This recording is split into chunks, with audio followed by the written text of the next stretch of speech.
के दृष्टांत बहुत होते हैं, पर भागवत जो शुद्ध कंसंट्रेट की है, आप आगे आ जाओ ना मुकेश जी, आगे आओ ना, जगह खाली है।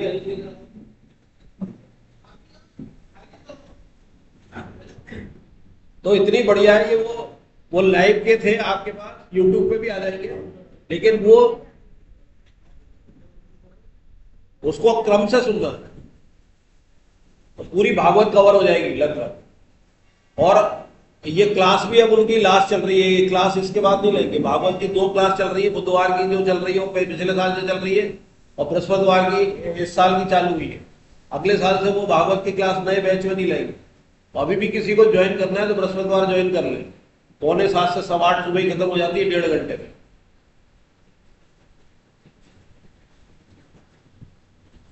हरे कृष्णा। प्रार्थना से शुरुआत करते हैं। नहीं है ये मेरा संसार, नहीं है मेरा संसार, ना है मेरे लिए, सभी हैं कृष्ण के, सभी हैं कृष्ण के, तभी तो प्यारे हैं वे सदा। तभी तो प्यारे हैं। मेरे तो हैं कृष्ण केवल, मेरे तो कृष्ण केवल, दूसरा ना कोई, दूसरा ना कोई, जैसा भी हूँ उन्हीं का हूँ, जैसा भी उनका हूँ, शरण में हूँ उनकी सदा। शरण में हूँ उनकी सदा। सुख दुख नहीं जग में, सुख दुख नहीं जग में, सिर्फ है परिस्थितियां, सिर्फ है परिस्थितियां, है सभी प्रसाद प्रभु की, है सभी प्रसाद प्रभु की, लौ लगे कृष्ण से सदा। लौ लगे सच्चिदानंद रूपाय विश्वोत्पत्ति हेतवे तापत्रय विनाशाय श्री कृष्णाय वयं कृष्णे सदानुगते सर्वज्ञानादिविषये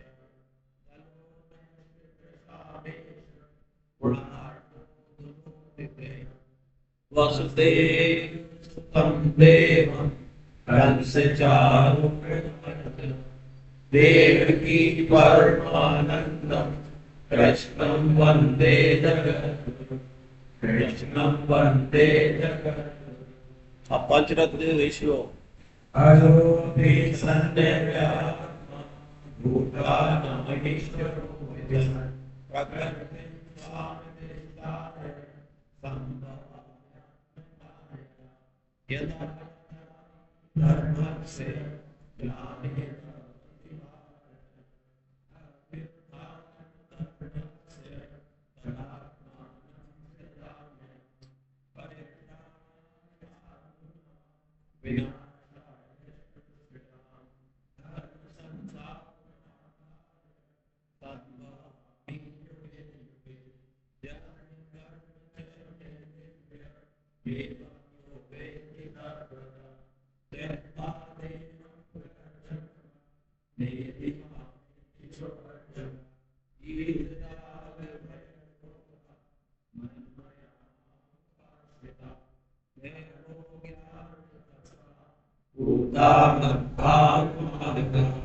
हरे कृष्ण हरे कृष्ण।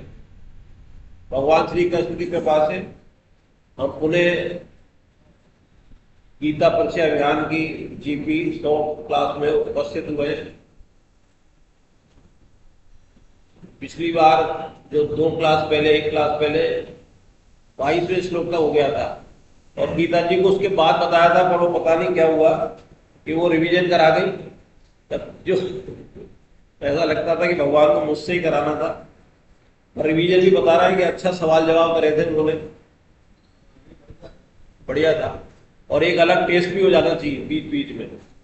फिर वो 21 सितंबर की भी क्लास लेंगे, क्योंकि अपने 10-15 जने तो वहां जा रहे हैं वृंदावन 21 सितंबर को, 20-21 को, 21 सितंबर को भी लेंगे। और वो अब आगे के श्लोक की पढ़ाई की कंफ्यूजन नहीं होगा, मैं लिख के दे दूंगा।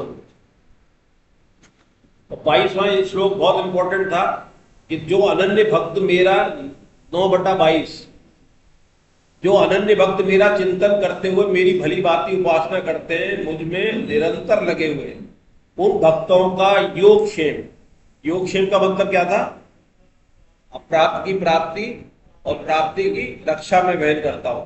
तो भगवान कितनी बड़ी गारंटी ले रहे हैं कि जैसे हमें कुछ करने की जरूरत ही नहीं है, कुछ करने की जरूरत नहीं है, मतलब अपने कर्तव्य कर्म करते रहे और साफ भगवान पे छोड़ दें, अनन्यता भगवान से करें। उन कर्तव्य कर्मों को भी भगवान को समर्पित करते हुए करते जाएंगे, निष्काम भाव से करते जाएंगे, तो हमें योगक्षेम की चिंता नहीं करनी, भगवान को ही योगक्षेम की चिंता करनी है। अब अगला श्लोक 23वां 24वां कौन पढ़ेंगे? हाँ 23-24। हरे कृष्ण। संबंध देवता भी समर रूप के अंतर्गत है, फिर भी देवताओं की सकाम भाव से उपासना करने वालों का बंधन क्यों होता है बताते हैं। हे कुंती नंदन, जो भी भक्त मनुष्य श्रद्धा पूर्वक अन्य देवताओं का पूजन करते हैं वे भी मेरा ही पूजन करते हैं, पर करते हैं अविधि पूर्वक, अर्थात देवताओं को मुझसे अलग मानते हैं, क्योंकि संपूर्ण जगत का भोक्ता और स्वामी मैं ही हूँ, परंतु वे मुझे तर्क से नहीं जाना है, इसी से उनका खत्म होता है। हरे कृष्ण। हरे कृष्णा। इसमें भगवान ने पहले तो अपनी उपासना का बता दिया कि अनन्य भक्ति जो मेरी करता है उसका मैं योगक्षेम वहन करता हूं और उनको कुछ करने की जरूरत नहीं पड़ती और जन्म मरण से बंधन से मुक्त हो जाते हैं। लेकिन अब देवताओं के अन्य की जो पूजा के बारे में बता रहे हैं, और ये बात पहले के अध्यायों में आ चुकी है कि देवताओं का पूजन क्यों अनिष्टकारी होता है। हर समय नहीं होता, अगर निष्काम भाव से किया जाएगा, भेद दृष्टि नहीं होगी। इसमें आया भेद दृष्टि। भेद दृष्टि मतलब देवता अलग है और भगवान अलग है, जबकि देवता भगवान के शक्ति से ही कोई कर्म कर रहे हैं। जैसे राज्य मंत्री होता है, कैबिनेट मंत्री होता है, उसकी शक्ति कहां से आती है? प्रधानमंत्री से। लेकिन हम राज्य मंत्री को प्रधानमंत्री मानने लग जाए तो ये गलती होगी। तो यही भगवान कहना चाह रहे हैं, देवताओं के पूजा के निषेध नहीं है, पर वो किस तरह करनी है। एक तो भेद इसमें लिखा है कि एक शब्द आया है अविधि पूर्वक पूजन, जबकि हम तो कहेंगे कि हम तो विधि पूर्वक कर रहे हैं, देवताओं के हिसाब से बढ़िया पूजन कर रहे हैं। जो पहले के अध्याय में भी आया था कि देवताओं का विधि पूर्वक पूजन करें तो जो मांगेंगे वो देवता देते हैं। सकाम पूजन होगा और देंगे, लेकिन अल्टीमेटली वो आता कहां से?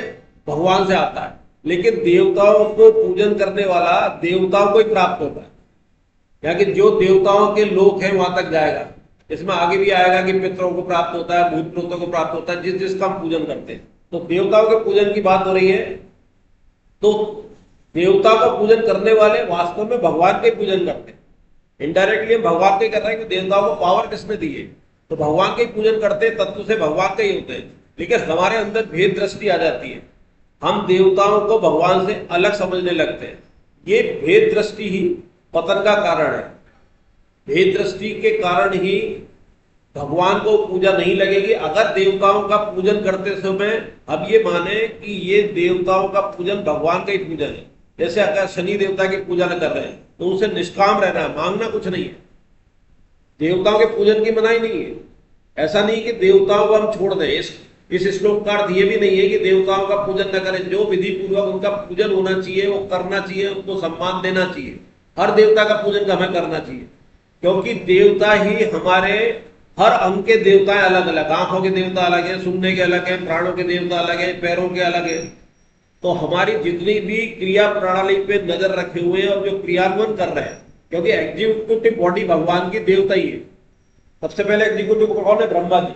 और ब्रह्मा जी के नीचे ये देवता है। ऑर्डर वहां से आएगा, पर एग्जीक्यूशन इनको करना पड़ता है।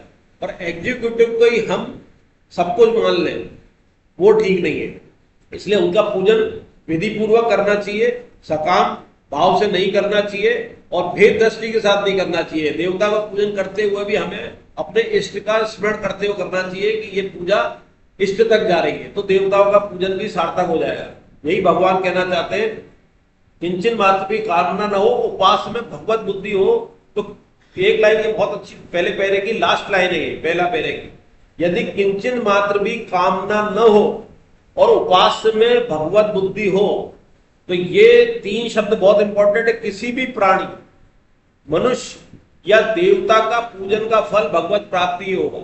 यानी देवताओं से जो नीचे माने जाते हैं मनुष्य या अन्य कोई भी प्राणी के अंदर गाय भी आ गई, कोई पशु भी आ गया, पेड़ भी आ गया, तो हमारे तो यहाँ वैसे भी पूजा होती है, पेड़ों की पूजा होती है, गिरिराज जी की पत्थर के रूप में होती है, हर पक्षी की पूजा अपने यहाँ होती है, लेकिन उसमें भगवत बुद्धि के साथ करें। गरुड़ की पूजा कर रहे हैं तो क्या? विष्णु का वाहन है। चूहे की पूजा कर रहे हैं तो गणेश जी का वाहन है। सर्प की कर रहे हैं तो ये श्रृंगार है, शिव शंकर भगवान का, ऐसे उनकी पूजा की जाए। नागपंचमी की पूजा करते ही है, तो उसमें अगर भगवान के साथ जोड़ दिया जाएगा तो किसी भी प्राणी, मनुष्य या देवता का पूजन का फल भगवत प्राप्ति होगा। कितनी अच्छी बात है कि हम किसी भी प्राणी का पूजन केवल भगवत बुद्धि से करें कि ये भगवान का है। आगे विभूति योग में आएगा, उसमें भी भगवान यही कहेंगे कि हर किसी में जो विभूति देख रहा है वो मैं ही हूं। और उस विभूति की हम पूजा करने लग जाए, उसमें जो दिखाई दे रहा है तो वो भगवान को ही पूजा लगेगी। तो उसका एक हिंट दे दिया अगले अध्याय का भगवान ने। हरे कृष्ण। 25वां श्लोक, आप पढ़िए महेंद्र जी।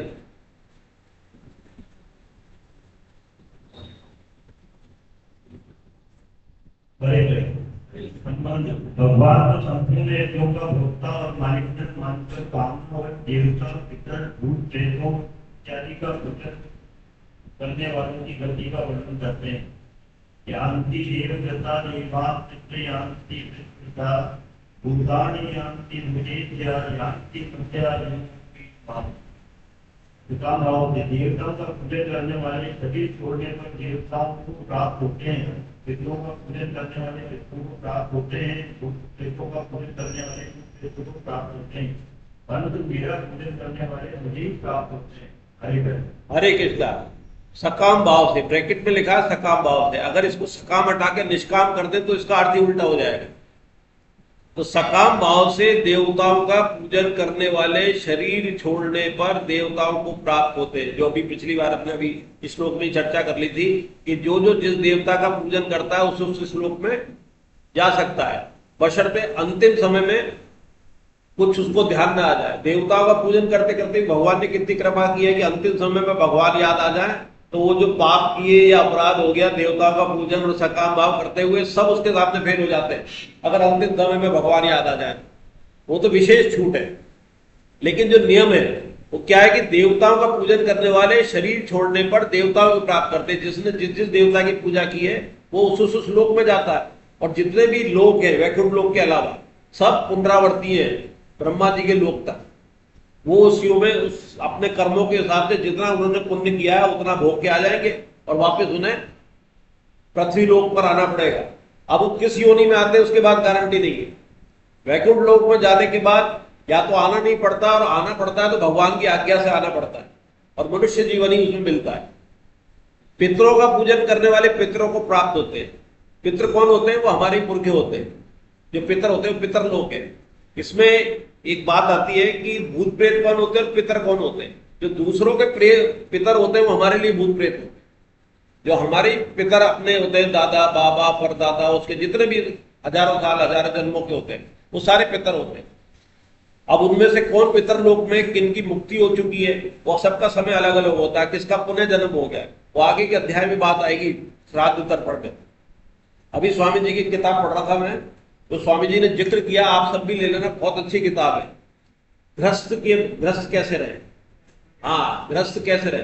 वो ऐसा लगता है कि मैं जब भी जा रहा था ऋषिकेश तो मैंने ले लिया यहाँ से गृहस्थ कैसे रहे। स्वामी जी ने कहा भी था, मेरे पास थी नहीं, तो मैंने 30-40 ही पेज पढ़ पाया, 70-80 पेज है। श्रीमती जी ने कहा कि इस उम्र में पढ़ेंगे, और जब पढ़ा तो मेरे साथ वो भी थे, भावनानी जी भी, जो वहां पर राधा कृष्ण मंदिर में उनकी श्रीमती जी लेती, वो भी साथ में थे।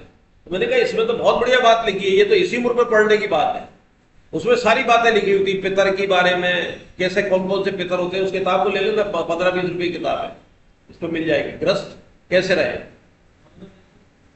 गीता प्रेस पे, मोहन यूनिवर्सिटी 2 जगह मिलती है, कोटा में मोहन यूनिवर्सिटी पे मिल जाती है, और अगर नहीं भी होगी तो उसको आप दे दो किताब का नाम, वो मंगा के दे देगा मोहन वाला। और स्टेशन पे किताब है गीता प्रेस की, हाँ। तो वो उसके अंदर ये बात लिखी हुई है। उसमें एक बात आई, श्राद्ध पे आ रही थी, अब श्राद्ध आने वाले हैं, तो हम श्राद्ध करते हैं अपने पितरों का। तो वो जो श्राद्ध करते हैं वो पितर तक पहुंचता है। उसमें एक सवाल पूछा कि अगर वो पितर की मुक्ति हो गई है, वो पितर अब वहां है ही नहीं, और आपने श्राद्ध किया, उसको दिया, तो वो कहां जाएगा? वो आपको पुनः आ जाएगा। पितर नहीं है पर पितर के लिए किया, तो वो लौट के आपके पास आ जाएगा, और कई गुना भी आ सकता है। ये इसी तरह होता है कि जैसे आपने पहले मनी ऑर्डर चलते थे, आजकल तो फिर ट्रांसफर हो जाता है डिजिटल इससे। तो मनी ऑर्डर अगर वो आदमी वहां नहीं मिलता था तो मनी ऑर्डर वापस आ जाता था आपके पते। तो ये इसी तरह है कि आपने अगर श्राद्ध किया तो उसका पुण्य आपको मिल जाएगा। मतलब वो पितर की मुक्ति हो चुकी है, उसका जन्म हो चुका है या उसकी योनि बदल चुकी है, पितर नहीं है वो। तो इतनी अच्छी बात है, इसलिए श्राद्ध करना चाहिए। तो भूत प्रेतों को, पितरों को प्राप्त होते हैं, भूत प्रेतों का पूजन करने वाले भूत प्रेतों को प्राप्त होते हैं। भूत प्रेतों का स्वामी जी ने त्याज्य कहा, इनका पूजन करना ही नहीं चाहिए।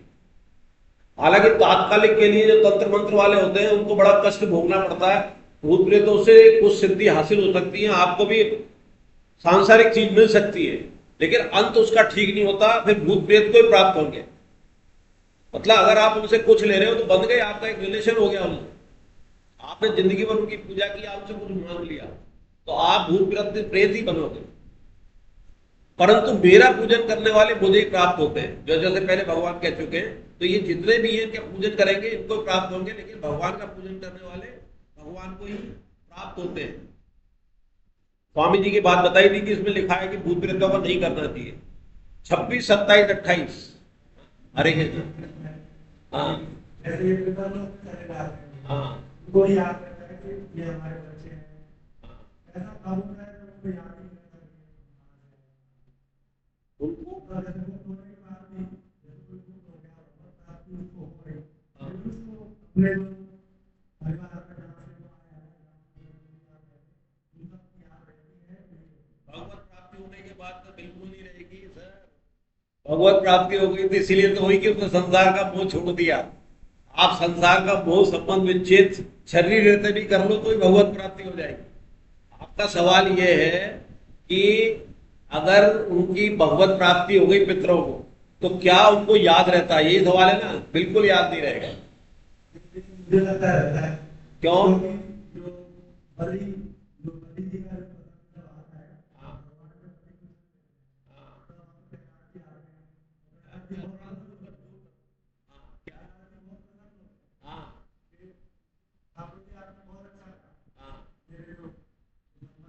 वो अपवाद है। नहीं, वो तो अपवाद माना जाएगा, वो अपवाद माना जाएगा कि दोनों का स्तर बहुत ऊंचा है। वो मुक्ति वाले वो भी है, कौन? राजा बलि भी और वो प्रहलाद जी भी, दोनों को भगवत दर्शन मिले इसलिए याद है। हाँ तो दोनों उसका इसलिए याद है कि वो बहुत ऊंचे स्तर के, लेकिन साधारण को याद नहीं रहेगा। आप स्वामी राम सुखदास जी से उनके माता पिता का नाम पूछे, सजीव रहते हैं वो भी, तो बताइए क्या वो? अगर उनको याद है तो स्वामी नहीं है वो। तो भगवत प्राप्ति होने के बाद याद नहीं रहेगा, बिल्कुल नहीं रहेगा। जब भगवान, जिसको ये बताओ कि इतना बड़ा प्रेम मिल गया है, इतना बड़ा संबंध मिल गया है, तो वो छोटे संबंध याद रखता है। आज आप देखो, आपकी तुच्छ बुद्धि ये है कि आप बहुत बड़े ओहदे पे पहुंच जाते हो, तो बचपन के साथ वाले आपके पास दिखाई भी दे तो आप भूल जाते हो उनको। तो वो भगवान के पास जाके वो छोटों को याद करेगा। हाँ, अगर वो भी वहां आ जाएंगे तो याद आ जाएंगे। तो ये उसमें उदाहरण इसका फिट इसमें आ सकता है कि प्रहलाद जी दोनों भगवान के पास पहुंचेंगे तो हाँ तो अब नहीं है, तब याद आ जाएगा। संसार में अगर वो रह रहा है तो कैसे याद आएगा? अरे कृष्ण, हाँ क्वेरी ऐसे होनी चाहिए, बहुत अच्छी क्वेरी है। और ये भी मैंने कहीं पढ़ के नहीं दे रहा हूं, अपनी बुद्धि से दे रहा हूं। इसका और आगे भी करूंगा समाधान कहीं इस उदाहरण के साथ, पर अभी तक जो बात ये समझ में आती है। ठीक है, हरे कृष्णा। 26, 27, 28 हरे कृष्णा। संबंध से पढ़ना, संबंध से। बहुत से सामग्री की विधियों और विधियों की आवश्यकता होती है, तो और भी प्रतिभा होगी। श्री कृष्ण संशय पर करते हुए बताते हैं कि मेरे को प्राप्त करने वाली भक्ति तो बहुत सुगम है। कुछ लोगों ने श्री कृष्ण के हृदय के गोरखता भाव प्रकट हुए हैं, जो वर्ग आदि वो पूर्वक मेरे अर्पण करता है।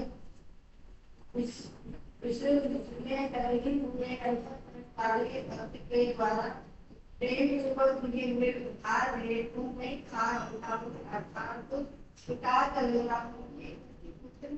जो कुछ करता है, जो कुछ मुझे करता है, जो कुछ व्यक्ति करता है, जो कुछ दान करता है और जो कुछ सब करता है, बस सब मेरे अर्पण करके। इस प्रकार कर्म संबंधी से बोध और अशुभ संपूर्ण कर्मों से कर्मों से मुक्त हो जाएगा। ऐसा अपने सभी सब कुछ मेरे अर्पण करने वाला और सबसे सर्वदा मुक्त हुआ मुझे प्राप्त हो जाएगा। हरे कृष्णा, बहुत अच्छा है।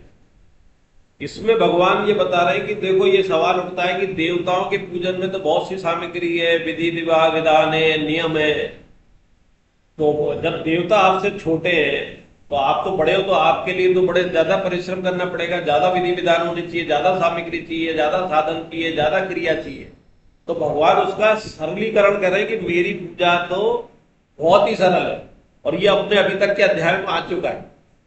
भगवान घुमा फिरा के बात वही कहते हैं कि जो भक्त पत्र पुष्प फल जल आदि को प्रेम पूर्वक मेरे अर्पण करता है, उसमें उस मुझ में तल्लीन हुए अंतःकरण वाले भक्त के द्वारा प्रेम पूर्वक दिए हुए उपहार को मैं खा लेता हूं, अर्थात स्वीकार कर लेता हूं।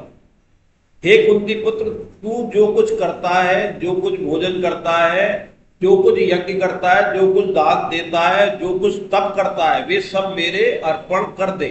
इस प्रकार मेरे अर्पण करने से, कर्म बंधन से और शुभ और अशुभ यानी कि भेद और निषिद्ध संपूर्ण कर्मों के फलों से तू मुक्त हो जाएगा। ऐसे अपने सहित सब कुछ मेरे अर्पण करने वाला सबसे सर्वथा मुक्त हुआ तू मुझे प्राप्त हो जाएगा। आखिरी लाइन कितनी बढ़िया है।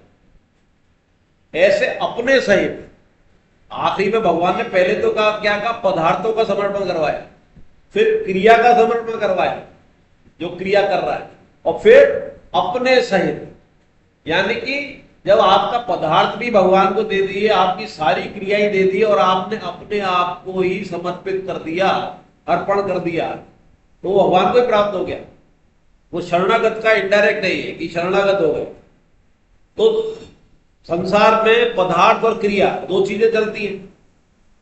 कोई भी चीज होती है ना, चार चीजें पढ़ी थी ना अपन ने, पदार्थ, क्रिया, भाव और उद्देश्य। तो पदार्थ क्रिया से चलते हैं, फिर उद्देश्य अगर सही हो तो भाव क्रिया से कोई मतलब नहीं होता, पदार्थ से भी कोई मतलब नहीं होता। ये पहले अपन पढ़ चुके हैं। लेकिन जीव क्या करता है, पदार्थ से को अपने को भोक्ता मानने लगता है, संग्रह करने लगता है कि मैं इसका भोक्ता हूं। स्वामी जी ने इसका सरल अर्थ बताया कि आज के सत्संग किसने सुना, आज सुबह का सुना क्या? अरे भेजता क्यों सुबह, सुना करो। अभी बंसल साहब से बात हुई थी, वहां पर बंसल साहब थे ना जो अपने सारे एग्जाम वही लेते हैं। तो मैंने कहा आप एक काम करो कि 2 नंबर 40 में से स्वामी जी के सत्संग सुनने के डाल दो। वो सब तैयार हो गए, बोले हाँ वैसे बोला हमने कॉम्बिनेशन में दे रखा विवेचन सत्र, मैंने उसको अलग करवा। बोले ऐसा करेंगे, तो एक ने बोला 4 डालो नंबर, स्वामी जी के सत्संग सबसे ज्यादा जरूरी है विवेचन सत्र से भी ज्यादा। तो हो सकता है ये अगले एग्जाम में ये आ जाए कि आप स्वामी जी का सत्संग नियमित रूप से सुन रहे हैं तो आपको अंक मिले, इसलिए आप सुनना चालू कर दो। 3, 2 या 4 नंबर का हो सकता है, मैं फिर रिमाइंडर डाल दूंगा। तो सत्संग में आज यही बात हुई कि आप संसार से सुख चाहते हो तो उसको सुख देने लग जाओ। आप सुख देने लगे तो आपको सुख मिलेगा। तो एक और विचित्र बात है कि सुख देते देते आपको जो सुख मिल रहा है उस सुख को भी उपभोग मत करो। वो जो सुख मिला है वो फिर वापस संसार में दो, लेना ही नहीं है सुख का। तो जब इस तरह देने लग जाएंगे तो फिर आत्यंतिक सुख मिलने लग जाएगा, भगवान वाला सुख मिलने लग जाएगा।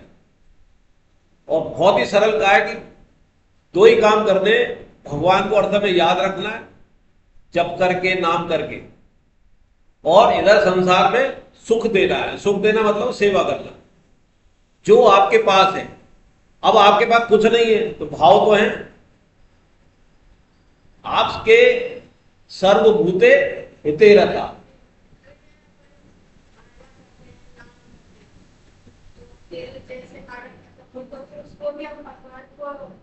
बिल्कुल, यही तो भगवान कह रहे हैं। हर चीज को आप जो कर्तव्य कर्म कर रहे हो वो भी माला है, भोजन कर रहे हो वो भी माला है। ये सब यही कहना चाह रहे हैं कि जो भी तू कर रहा है अच्छे कर्म, हालांकि भगवान ने ये भी लिखा तू सारे अच्छे और बुरे कर्म कर दे, मेरे को अर्पण कर दे, क्या है। तो इसका मतलब ये नहीं कि हम बुरे कर्म करते जाएं और अर्पण करते जाएं, ये अर्थ नहीं है। आज तक जो कर दिए वो कर दे और उसके बाद नहीं करेगा तो माने जाएंगे। और आपके ये आगे तो भगवान तो अच्छे और बुरे ले रहे हैं, तो कर लो बुरा और फिर अर्पण कर दो भगवान को। भगवान ऐसे नहीं लेंगे कि तेरे मन में ये भाव है कि इसलिए बुरा कर दो कि भगवान को अर्पण कर दूंगा फिर मेरे को पाप नहीं लगेगा, वो नहीं। अभी तक जो ना समझी में गलती से अज्ञानवश हो गए वो भगवान को अर्पण कर दे, अब मैं नहीं करूंगा। हाँ करे तो वापस वो पुराने वाले भी पाप में शामिल हो जाएंगे। तो क्या कहते हैं भगवान कि भोक्ता और कर्ता मान लेता है। कर्ता किसका? क्रिया का, कि मैं कर रहा हूं, और भोक्ता किसका? पदार्थ का। तो दोनों चीज भगवान अपने आप कह रहे हैं कि मुझे समर्पित कर दे। तो ये इसका अर्थ क्या है? पत्र पुष्प फल जल, ये पदार्थ है। पदार्थ जो भगवान के ये, इसमें खाली ये नहीं है जो चढ़ा रहे, वो तो भाव है चढ़ाना ही चाहिए। इसमें सब कुछ आ गया। आप जो सेवन कर रहे हो फल का वो भी आ गया, आप जो कर्म में आपको जो पैसे की प्राप्ति हो रही है वो भी आ गया, इसमें सारी चीज शामिल हो गई है। और तुम सदा के लिए आफत से छूट जाओगे। अब अर्पण करने की बात आती है तो पदार्थ का तो अर्पण नहीं होगा, पदार्थ तो समर्पित किए। अर्पण क्या होता है? क्रिया का अर्पण होता है। अब दो चीज होती है, अर्पण और त्याग। त्याग और अर्पण देखने में तो दो एक सी लगती है, लेकिन त्याग वो चीज होती है जिसको हम अपना मानते हैं। अगर त्याग को अर्पण नहीं करा जाता, अर्पण उसी को करा जाता जो जिसकी चीज है। तो जो हम भगवान को दे रहे हैं क्या वो भगवान की चीज नहीं है? तो भगवान की चीज हम भगवान को ही दे रहे हैं, इसलिए अर्पण कहलाती है। और जो आप त्याग करते हो सांसारिक क्रिया में त्याग किया जाता है कि मैंने ये चीज छोड़ दी, मैंने चीज छोड़ दी, उसी त्याग को अगर भगवान को आपने अर्पण कर दिया तो वो मान लिया जाएगा भगवान को मिल गया। सांसारिक त्याग से भगवान को किया हुआ अर्पण भगवान तक पहुंचता है। तो ये भगवान इस बात को कहना चाहते हैं। अब इसमें कह रहे हैं कि हे कुंती पुत्र, तो जो कुछ करता है, जो कुछ करता है मतलब जो विशुद्ध कर्म करता है, शुद्ध कर्म करता है, जो भोजन करता है। भोजन का मतलब यहां पर, भोजन का मतलब खाली भोजन से ही नहीं है। अपन जो भी अपने लिए कर रहे हैं सब भोजन ही है। तो वो भी इस भगवान को समर्थ करते। जो यज्ञ, यज्ञ का मतलब क्या है? कर्तव्य कर्म। जो भी अपने कर्तव्य कर्म कर रहे हैं वो भी भगवान को देते। जो कुछ दान करता है, जो कुछ तप करता है, तप का अर्थ क्या है? जो कर्तव्य कर्म करने के अंदर जो हमारे पे प्रतिकूल परिस्थिति आती है, जो ताप आता है, उसको सहन करना, वो तप है। खाली ये तप वो नहीं कि बैठ के तपस्या करने धूप में। तब जो अपने कर्तव्य कर्म करने में जो ताप आ रहा है, जो परेशानी आ रही है, प्रतिकूल परिस्थिति आ रही है, उसको शांति से खुशी खुशी सहन करते हुए और वो भी भगवान को अर्पित कर दो। ये नहीं कि मैंने किया इतना बड़ा काम, मेरी इतने कष्ट आए, मैंने परिवार चलाया, मैंने अपना ये धंधा किया, ये कहा कष्ट के अंदर, नहीं, वो सब भगवान को समर्पित कर दें। दान भी, दान किसने किया? हमने किया क्या? हमने किया तो पहले क्यों नहीं किया जब नहीं था? आया कहां से? व्यापार करते तो उसमें घाटा और फायदा दोनों होता है। हमको फायदा क्यों हो रहा है? घाटा हो रहा होता तो आज तो भीख मांग रहे होते, कर्जा ले रहे होते। तो भगवान ने दिया है तो भगवान का भगवान को ही समर्पित कर दिया है। दान शब्द ही नहीं होना चाहिए, लेकिन हमने मान रखा है दान, तो भगवान को समर्पित कर दो। इस प्रकार मेरे अर्पण करने से कर्म बंधन और शुभ और अशुभ संपूर्ण कर्मों से, जो बात चली थी ना कि अशुभ को, अशुभ गलती से अगर हो गए वो कर्म, अच्छे काम करते हुए, हमारे कर्तव्य कर्म करते हुए अच्छे काम करते हुए अशुभ हो जाते हैं। जैसे जीव की हानि होती है, रोटी बनती है, अनाज पैदा होता है, तो पड़ी रहे कीड़े मकोड़े, छोटे छोटे जीव मर रहे हैं। तो अज्ञानवश, ना समझीवश या मजबूरीवश भी जीव की हानि होती है, दूसरे को कष्ट पहुंचता है अपने कर्तव्य कर्म में। तो वो विशुद्ध कर्म निषिद्ध कर्म में आ जाते हैं। लेकिन वो भी तू मुझे अर्पण कर दे, और गलती से हमने जो कर दिया हो आज तक वो भी उसको भगवान को अर्पण कर दे, तो उसके फलों से तू मुक्त हो जाए। अब दोनों के फल बताए, निषिद्ध कर्म के भी और विशुद्ध कर्म के भी। तो निषिद्ध कर्म का तो बुरा फल होता है और अच्छे कर्म का अच्छा फल होता है, पर फल तो दोनों के मिलते हैं। स्वामी जी कहते हैं कि एक सोने की जंजीर है और एक लोहे की जंजीर है। एक गधा है, अब वो 40 किलो लोहा लेके चलता है, एक 40 किलो खाद लेके चलता है और एक 40 किलो सोना लेके चलता है। तो सोना लेके चलने वाला बड़ा अकड़ के यार मैं तो देख सोना ढोता हूं, मैं तेरे से श्रेष्ठ हुआ, क्या ये उचित है? वो नहीं बोझा ढो रहा है। तो हम भी वो अच्छे कर्मों का बोझा ढो रहे हैं। तो वो सोना जो है वो सोने की जंजीर हो गई, उसके अंदर भी कष्ट तो इतना हुआ। उसे क्या मिला? गधे को बोझा ही ढोआ उसने, तो हमें भी क्या मिला? हमने भी अच्छे कर्मों का बोझा ढोआ। और अच्छे कर्म करने चाहिए। अच्छे कर्म भगवान के पहुंचने की अंतिम सीढ़ी है, उस पर तो छलांग लगानी है, फिर वो लिफ्ट है वहां से। तमो रजो सतो तक तो सीढ़ी से चढ़ना पड़ता है और सतो से सीधे छलांग लगती है। ऐसी छलांग जैसे कि आपने तीसरी 7वीं मंजिल पे चले और वहां से छलांग लगाई, वो भगवान पकड़ लेंगे। ये वाली मंजिल नहीं भगवान की कि मैं सतो को इसको भी छोड़ रहा हूं जो टॉप पे भेज दिया तूने मुझे रूम पे, वो छोड़ दो तो भगवान पकड़ लेंगे। तो ऐसे अपने सब कुछ मेरे अर्पण करने वाला सबसे सर्वथा मुक्त हुआ तू मुझे ही प्राप्त होगा। भगवान इस बात की गारंटी दे रहे हैं कि इस जो कुछ भी तू कर रहा है, पदार्थों की, क्रियाओं की, अपने आप की, अच्छे बुरे जैसे भी कर्म तू कर रहा है, वो तू मुझे ही समर्पित कर दे। इसमें यह आया है कि क्रिया कितनी भी तरह की है, इसमें अंदर लिखा हुआ है कि शास्त्रीय, शारीरिक, व्यापारिक, सामाजिक, पारमार्थिक संपूर्ण क्रियाएं, इसमें एक शब्द और जोड़ दिया, सारी संपूर्ण क्रियाएं जो भी हम शास्त्र वेद क्रिया कर रहे हैं वो भगवान को अर्पण कर दे। कर हम रहे अच्छे काम के लिए कर रहे हैं, अपने कर्तव्य कर्म के लिए कर रहे हैं, समाज चलाने के लिए कर रहे हैं, समाज के हित के लिए कर रहे हैं, परिवार के हित के लिए कर रहे हैं, पर वो समर्पित किसको कर दी? भगवान करा रहा है, भगवान को ही कर दी। हरे कृष्णा। 29वां श्लोक मुकेश जी आप ही पढ़ दो, भाई हाथ नहीं है। हरे कृष्णा।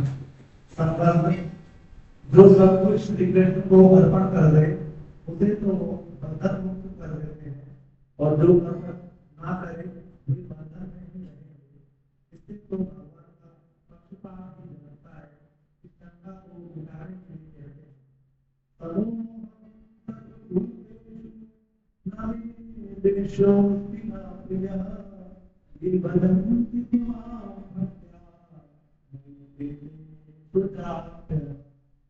मैं संपूर्ण प्राणियों में समान हूँ। उन प्राणियों में ना तो कोई मेरा विरोधी है और ना कोई प्रिय है, परंतु जो प्रेमपूर्वक मेरा भजन करते हैं वे पुण्य हैं और मैं भी पुण्य हूँ। हरे कृष्णा। संबंध जो सब कुछ श्री कृष्ण को अर्पण कर दे उसे तो वे बंधन से मुक्त कर देते हैं, और जो अर्पण न करे वे बंधन में ही रहेंगे। इससे तो भगवान का पक्षपात ही झलकता है। शंका को मिटाने के लिए भगवान कहते हैं कि मैं संपूर्ण प्राणियों में समान हूं, कोई पक्षपात नहीं है। दुराचारी से आगे भी आएगा श्लोक में, पापाचारियों से भी, स्त्री में भी, सब में वो बराबर है, बराबर। पर जीव अनुभव नहीं करता। क्यों? क्योंकि वो राग द्वेष से संसार से बंधा हुआ है, भगवान का अनुभव नहीं करता। जो न तो कोई मेरा देशी है न कोई प्रिय है, परंतु जो प्रेम पूर्वक मेरा भजन करते हैं वे मुझ में ही है और मैं भी उनमें ही हूं। भजन करने का मतलब है जिनका मन भगवान से मिल गया है, जो हर क्रिया भगवान को समर्पित कर रहे हैं, भगवान के नाम से कर्म कर रहे हैं। और भजन का मतलब ही नहीं 24 घंटे करें, लेकिन 24 घंटे अगर भगवान का नाम जब चल रहा है तो उसका तो कोई मुकाबला ही नहीं है। भगवान का नाम जब चलते हुए अपने कर्तव्य कर्म कर रहे हैं और अच्छे कर्म कर रहे हैं, सेवा भी कर रहे हैं, तो दोनों काम हमें जो करने थे हम कर रहे हैं। इसके अलावा तीसरा सोचने की जरूरत नहीं है। सेवा करी निष्काम और भगवान का भजन करा अनिवृत, लगातार। आया था ना नित्य से, जब से याद आ जाए सुबह से लेके शाम तक और पूरे जीवन पर्यंत ऐसा राम नाम जप करें, और भूल जाए तो बीच बीच में क्या कहें, हे नाथ, हे नाथ, हे मेरे नाथ, मैं आपको भूलूं नहीं, कृपा करो। हाथ ऊपर उठाने में क्या जा रहा है? हे नाथ, हे मेरे नाथ, मैं आपको भूलूं नहीं, मुझ पर कृपा करो, मुझ पर कृपा करो, हे प्राणनाथ। हरे कृष्णा। तो भगवान कहते हैं कि मेरा कोई द्वेषी नहीं है, मैं सब में समान रूप में हूं, लेकिन राग द्वेष के कारण जो संसार के में लगा हुआ है मेरी तरफ नहीं देख रहा, मैं तो उसके लिए ही हूं। सम्मुख होए जीव मोह जभी। वो जब कितना भी द्वेषी हो, कितना ही पापयुक्त आत्मा हो, कितना ही दुराचारी हो, लेकिन जैसे ही वो मेरी तरफ आएगा, मेरी कृपा उसमें तो है ही, उसको अनुभव होने लग जाएगी मेरी तरफ से कमी नहीं है, उसके अंदर कमी है कि वो संसार से जुड़ा हुआ है, मेरी तरफ आ नहीं रहा है। संसार को छोड़ते ही भगवान सामने खड़े। सम्मुख होए जीव मोह जब ही जन्म कोट अग्नाशई तभी। इस चौपाई का अर्थ कौन बताया? सन्मुख होए जीव मोह जब ही जन्म कोट अग्नाशई तभी। बताओ, वो और क्यों नहीं बता रहे भाई? ये तो इतनी सरल चौपाई है, जिक्र कई बार हो चुका है। अच्छा, किस किस को इसका अर्थ नहीं आता है? बोलो, माइक दे देना। मुकेश जी रहे आगे माइक। भगवान के सम्मुख होता है, तो उससे जितने भी जन्म के बुरे कर्म होते हैं भगवान से भूल जाते हैं। जन्म कोट अगे नाश ही तभी नाश कर देते हैं। और कोट मतलब करोड़ों जन्मों के, हमें थोड़ी पता कितने जन्म हुए, करोड़ों जन्मों के कर्मों का, पूरे कर्मों का नाश कर देते हैं जैसे सम्मुख आ जाता है। ये कब का है? सही है उत्तर, बैठ जाओ। ये कब का है और किसने कहा है? राम जी ने कहा, सुंदरकांड में चौपाई है ये। जब ये संशय हो रहा था ना कि विभीषण को लाया जाए कि नहीं लाया जाए, तो तर्क हो रहे थे, केवल हनुमान जी के मन में थी कि वो तो भगत मिले आए थे वो, लेकिन बाकी सबका संशय था कि ये तो राक्षस है, क्या बदल बदल के आता है। तब भगवान ने कहा कि ले आओ, कि मेरे सामने आ रहा है, मेरे सामने ही आ रहा है, तो उसके सब पाप नष्ट हो जाएंगे। हरे कृष्णा। तो इसलिए भगवान का कोई पक्षपात नहीं है, जीव का ही है कि जीव महसूस नहीं करता, जीव को भगवान की तरफ आने की जरूरत है। जैसे उदाहरण भी इसमें दिया है कि हमारे शरीर में उल्टा हाथ है, इसमें उदाहरण दिया हुआ है कि उल्टा हाथ है, किसी काम नहीं आ रहा, लेकिन क्या हम इसकी परवाह नहीं करते क्या? तो इसी तरह भगवान उदाहरण दे रहे हैं कि भाई कोई नालायक से नालायक है तो मेरे, तो मैं ध्यान नहीं दूंगा, बल्कि उसका ज्यादा ध्यान देते। उसको चोट लग जाती है, 5,000 रुपए खट्टी हो जाते हैं उसके फ्रैक्चर के इलाज में, तब भी उसकी सीधा हाथ पर सेवा करता है। हमारे मन में उसके प्रति और ज्यादा अच्छा भाव रहता है, उसकी ज्यादा केयर करते हैं। तो यानी कि अगर जीव के अंदर कोई टूट फूट हो रही है, परेशानी हो रही है, तो भगवान का ध्यान ज्यादा रहता है उसमें। तो उसकी चिंता नहीं करो कि दुख आ रहा है, टूट फूट हो रही है, भगवान का हम पे ध्यान ज्यादा होगा। हरे कृष्णा। 30वां 31वां, इसमें कोई सवाल तो नहीं है? 30-31 पढ़े हैं।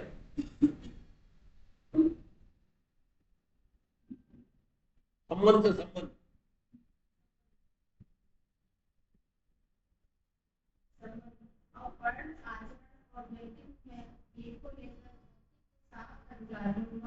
वर्णन करते हैं और ऊपर सबसे पहले दुराचारी का कि पाप योनियों की वैश्य और अंत में ब्राह्मण का नाम लेते हैं।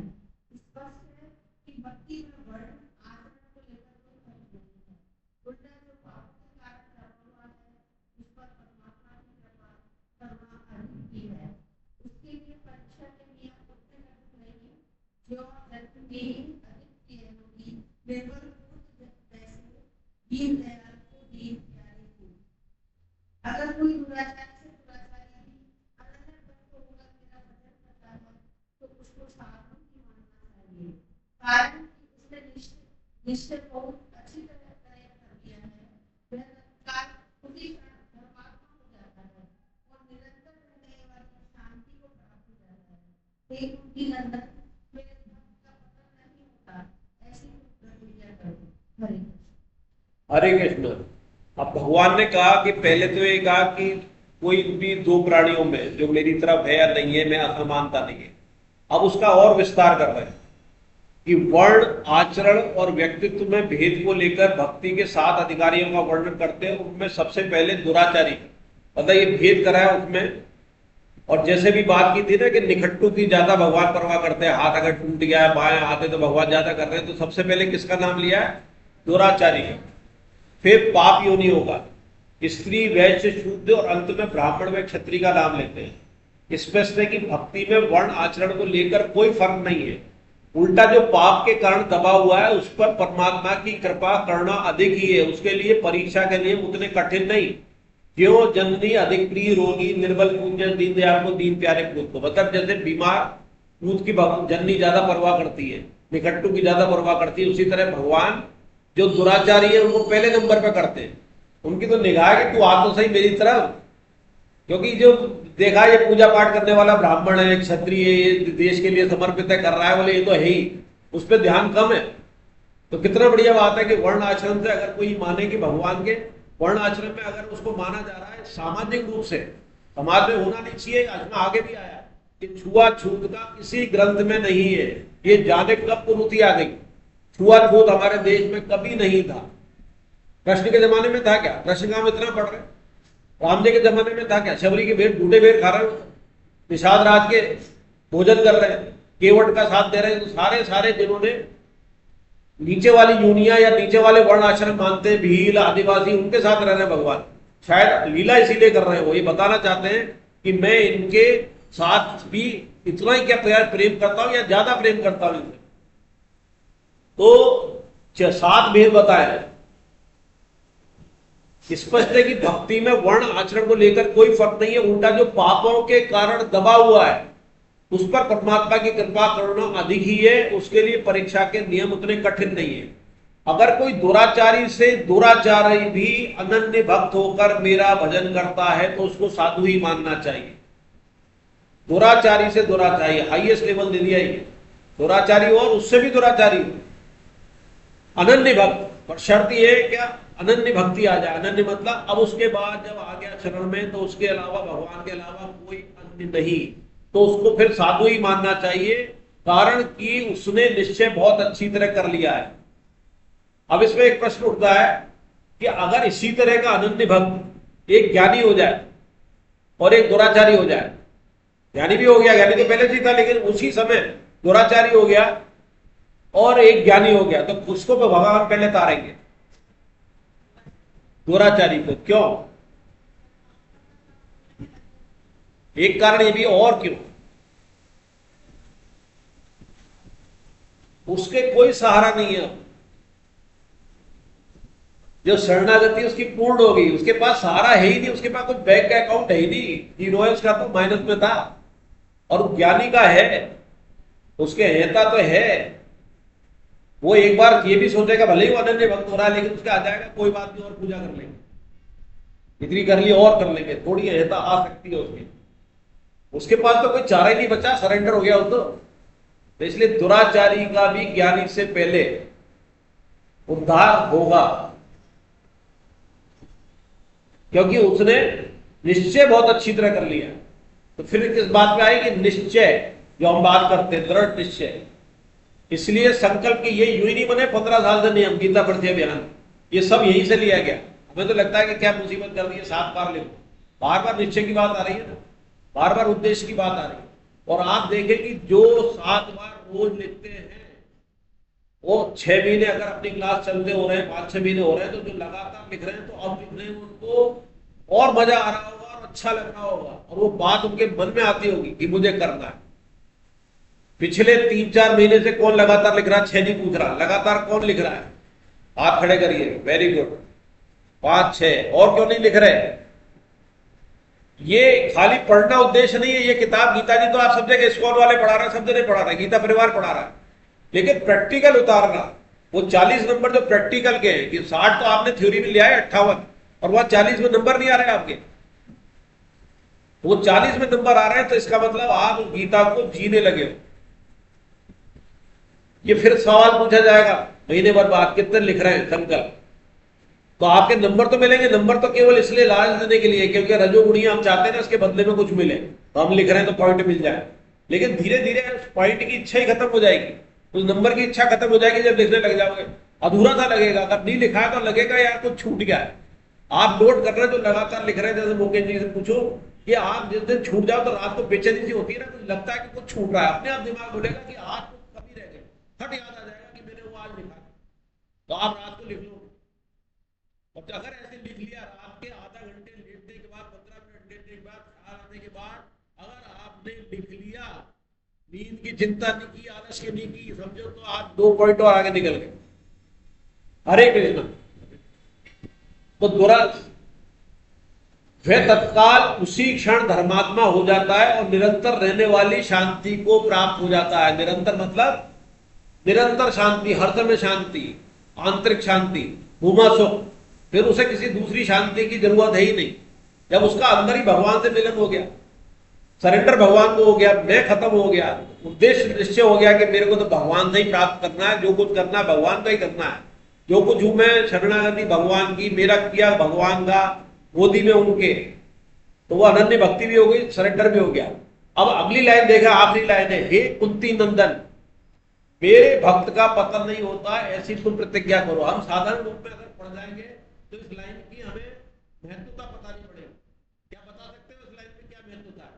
पढ़ो सब जने दोबारा पढ़ो, हे कुंती नंदन मेरे भक्त का पतन नहीं होता, भगवान गारंटी दे रहे हैं पतन नहीं होता, ऐसी तुम प्रतिज्ञा करो। इसमें क्या इंपॉर्टेंट बात है? क्या इंपॉर्टेंट बात है इस लाइन में पूरी? हाँ बोलो बोलो जोशी जी, क्या इंपॉर्टेंट है इस लाइन में? जो भगवान का आश्रय ले रहा है उसको कुछ पतन होगा ही नहीं। ये तो हो गया, पर और क्या इंपॉर्टेंट है? हैं? नहीं, मुकेश जी ने तो पकड़ लिया, इसलिए नहीं पूछ रहा हूं, मैंने तो बोल दिया उत्तर। फिर दोबारा पढ़ो, दोबारा पढ़ो उसके एक एक शब्द को। हे कुंती नंदन मेरे भक्त का पतन नहीं होता है ऐसी तुम प्रतिज्ञा करो। इसमें इंपॉर्टेंट क्या है? हैं? अरे प्रतिज्ञा तुम करो, भगवान मैं प्रतिज्ञा करता हूं ये भी तो कह सकते थे, नहीं कहा ना? तुम करो प्रतिज्ञा, किसकी? भगवान की, कि हे कुंती नंदन मेरे भक्त का पतन नहीं होता। भगवान गारंटी दे रहे मेरे भक्त का नहीं होता। प्रतिज्ञा किससे कर रहा है? अर्जुन से। क्यों? खुद प्रतिज्ञा क्यों नहीं कर रहे? खुद क्यों नहीं कर रहे? खुद भी तो कर सकते थे, अपनी प्रतिज्ञा तो तोड़ देते भक्ति की खातिर, तोड़ देते ना। तब तोड़ी, भीष्म जी ने प्रतिज्ञा करी थी अस्त्र नहीं उठवाऊंगा, उठवा दिया ना, उठा लिया उन्होंने, कि उन्होंने कहा अस्त्र उठवा के रहूंगा मैं, उन्होंने कहा मैं अस्त्र नहीं उठाऊंगा। तो प्रतिज्ञा किसकी टूटी? भक्त की है भगवान की? भगवान की प्रतिज्ञा टूटी तो भगवान की तो टूट जाएगी। तू करेगा प्रतिज्ञा तो मैं प्रतिज्ञा की रक्षा करूंगा, ये बात कही है उन्होंने भगवान ने। कितनी इंपॉर्टेंट लाइन है। हम जब पढ़ते हैं तो निकल जाती है लाइन, और आज भी 3 बार बोला तब भी पकड़ में नहीं आ रही है। ये कहा है, नीचे लिखा भी है इसमें। इसका मतलब पढ़ के नहीं आते हो, पढ़ के आया करो। पढ़ाना किस किस में पढ़ के आया है? पढ़ के इस श्लोक का अर्थ कौन कौन पढ़ के आया पहले से? कौन पढ़ के आया है? अगली बार पढ़ के आया करो। वही स्टूडेंट टॉप करते हैं या अच्छे नंबर लाते हैं या सीख जाते हैं जो पहले से पढ़ के जाते हैं, फिर क्लास में पढ़ते हैं और फिर दोबारा घर जाके पढ़ लेते हैं, उन्हें रिवीजन की जरूरत नहीं पड़ती।